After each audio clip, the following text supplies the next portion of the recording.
माझ्या प्रिय मैत्रिणींनो, कधी-कधी आपल्याला खूप थकायला होतं. किती करायचं असंही वाटतं.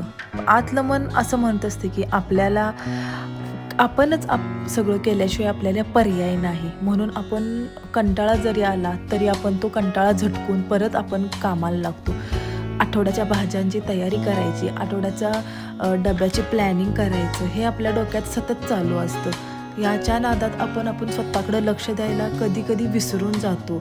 इतकी आपली दिवसभरात धावपळ होत असते. पण स्वतःकडे लक्षही दिलं पाहिजे. कुटुंबाचंही आपल्यालाच बघायचं असतं. बऱ्याच वर्किंग वुमन असतात, त्या बाहेरचं पण करतात आणि परत घरी पण येऊन करतात. पण घरी आल्यावर थोडा त्यांना बसायला आराम तरी मिळतो, आराम करायला वेळ तरी मिळतो. पण ही जी घरीच काम करत असते ना बाई, तिला कधीच आराम मिळत नाही. ना सॅटरडेला, ना संडेला, ना अदर डेला. ती दिवसभर अशीच काम करत असते. तिला कोणी म्हणत नाही की बाई तू दमली असशील, थोडा बस.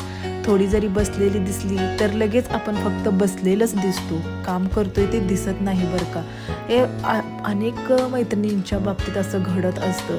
आणि म्हणून मला हे बोलावंसं वाटलं. दिवसभरात सकाळी उठल्यापासून संध्याकाळपर्यंत तिच्या कामाचा कोणीतरी आढावा घ्यायला पाहिजे, की ही किती करते आपल्या कुटुंबासाठी. एक दिवस तिनं नाही केलं तर सगळं जसंच्या तसं पडणार आहे, हे कोणी समजून घेत नाही. 2 दिवस गावाला गेलो तर आल्यावर सगळा आपल्याला राडारोड काढावा लागतो, अशी कंडिशन होऊन बसते.